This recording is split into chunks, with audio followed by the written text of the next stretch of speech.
The repeated nature of these demonstrations across decades might indicate ongoing concern about our failure to eliminate these weapons despite their existential risk. The energy theory suggests UAPs might be drawn to the unique energy signatures associated with nuclear material. Nuclear facilities generate distinctive electromagnetic fields, radiation patterns, and energy concentrations unlike anything else on Earth. If UAPs utilize exotic propulsion systems or energy collection methods, they might be attracted to these energy-rich environments. This would explain why encounters occur at both weapons facilities and nuclear power plants, including reported UAP activity during the Chernobyl disaster. The testing theory proposes that these encounters serve to assess our security protocols and responses. By approaching highly secured nuclear facilities, UAPs observe how we detect, track, and respond to potential threats. Like penetration testers who probe corporate security systems to identify vulnerabilities, these repeated breaches of restricted airspace might represent systematic testing of our defensive capabilities. This theory explains why the craft at Malmstrom appeared to observe military personnel's reactions after disabling the missiles. Skeptical perspectives offer important counterpoints to these theories. Some analysts question whether these incidents involve non-human technology at all, suggesting alternative explanations like misidentified conventional aircraft, classified military technology tests, atmospheric phenomena, or fabricated reports. The official Air Force position for decades maintained that most UFO sightings could be explained through conventional means. However, these skeptical perspectives struggle to account for cases like Malmstrom, where multiple reliable military witnesses reported both visual observations and unprecedented technical effects. The simultaneous failure of 10 nuclear missiles, witnessed by trained officers with top security clearances, defies conventional explanation, particularly when it occurred twice within 8 days at the same base, both times in conjunction with reported UAP activity. The consistent pattern of UAP interest in nuclear sites strongly suggests deliberate intent rather than random encounters. Statistical analysis shows significant clustering around nuclear facilities compared to similar military installations without nuclear weapons. This pattern spans continents and decades, from the early days of nuclear weapons development to the present. The focused nature of these encounters, often involving observable technological effects on nuclear systems, points toward purposeful action. Whatever intelligence might be behind these encounters, they appear to have a specific interest in humanity's most destructive weapons. This interest has remained consistent from the dawn of the nuclear age through the present day, suggesting an ongoing concern related to nuclear technology. The repeated nature of these encounters, with similar patterns appearing at nuclear facilities worldwide, indicates systematic rather than random activity. As we consider the national security implications, understanding potential motivations becomes crucial. If an external intelligence can indeed disable our nuclear weapons at will, this fundamentally alters the equation of nuclear deterrence and security. Whether their intentions are benign, neutral, or potentially threatening would dramatically affect how we should respond to this apparent technological superiority.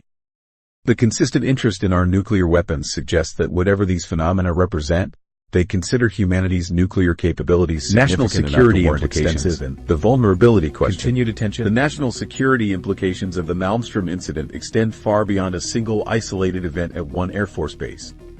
If unknown craft can indeed disable nuclear weapons at will, the entire foundation of global security strategy comes into question.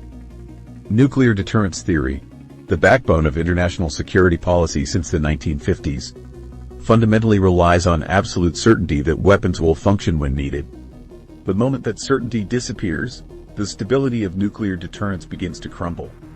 A nuclear deterrent that can be disabled isn't a deterrent at all. It's merely an expensive symbol that creates a false sense of security, explained Robert Jameson, former Department of Defense analyst. This vulnerability creates what nuclear strategists call a credibility gap. Enemies might no longer believe in the threat of retaliation, potentially making conflict more likely, not less. The military's initial response to the Malmstrom incident followed a predictable pattern: immediate classification of incident details, technical investigations seeking conventional explanations, and instructions to witnesses to maintain silence. This secrecy reflected profound discomfort within the defense establishment. Acknowledging unknown craft could interfere with nuclear weapons meant admitting a vulnerability in America's ultimate defense. As similar incidents continued at nuclear facilities through the 1970s and beyond, the military implemented enhanced security measures at nuclear sites, including improved sensor systems and more rigorous reporting protocols for aerial intrusions. Changes to nuclear command and control procedures remain largely classified, but former missile officers have confirmed modifications to authentication systems and launch procedures. Following a wave of incidents in the mid-1970s, when UFOs were reported over nuclear weapons storage areas at Loring Air Force Base, Malmstrom, and other strategic air command facilities, specialized rapid response teams operated under direct Pentagon authority. Their existence underscores how seriously military leadership took these incidents, despite publicly dismissing UFO reports. Admiral Thomas Wilson, former director of the Defense Intelligence Agency, acknowledged in a classified briefing that UAP activity around nuclear assets represented an issue of national security significance. Robert Hastings, who has interviewed over 150 military veterans about UFO incidents at nuclear sites, reports that senior officers privately express alarm about these encounters while maintaining public silence. The security concerns extend beyond the weapons vulnerability.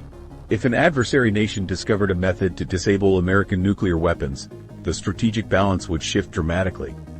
However, if unknown craft of potentially non-human origin can neutralize these weapons, it introduces an unpredictable variable into global security equations.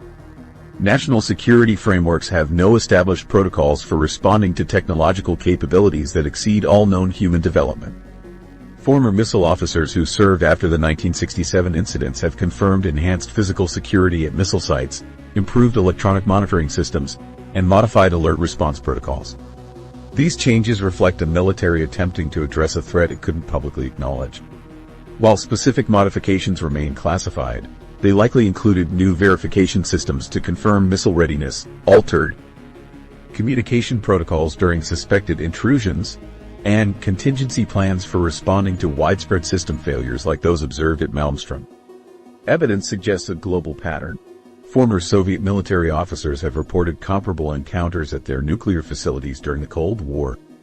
In 1982, a UFO reportedly hovered over a nuclear missile base in Ukraine and temporarily activated the launch countdown sequence before security systems intervened. France, China, and the United Kingdom have experienced similar incidents at nuclear sites, though documentation remains limited due to stringent secrecy laws. This global pattern suggests that whatever intelligence might be behind these incidents, its interest in nuclear weapons transcends national boundaries. The consistent focus on nuclear sites across different countries, political systems, and decades indicates a deliberate, sustained interest in humanity's most destructive technology. In recent years, the Pentagon has shifted from dismissal of UAP reports to acknowledging their reality.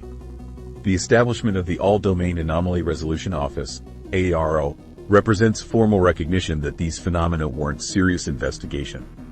AARO coordinates efforts across military and intelligence agencies to document and analyze UAP encounters, particularly those involving sensitive military assets including nuclear facilities. The UAP Disclosure Act of 2023 mandates regular reporting to Congress about UAP incidents, including classified briefings on potential national security implications. The Act specifically requires information about UAP activity near nuclear facilities, acknowledging the pattern that emerged with the Malmstrom incidents. This shift from dismissal to investigation represents a dramatic evolution in the national security establishment's approach. After decades of treating UAP reports as distractions, military and intelligence agencies now allocate significant resources to understanding these encounters. If unknown craft can neutralize nuclear weapons at will, then the technology gap between these objects and current human capabilities creates what defense analysts call strategic asymmetry, a situation where one side possesses capabilities so advanced that conventional responses become meaningless. Most concerning is the unpredictability factor. Human adversaries generally operate according to recognizable strategic logics, an intelligence capable of disabling nuclear weapons at will, yet choosing to demonstrate this capability rather than exploit it fully, operates according to motivations we cannot confidently assess. The Malmstrom incident wasn't merely a historical anomaly but rather the first well-documented case in a pattern that continues today. Understanding this pattern has become a matter of legitimate national security interest. As government investigation efforts continue, a profound question remains: If our most powerful weapons can be neutralized by technology we don't understand, what does this mean for humanity's place in a potentially wider cosmic order?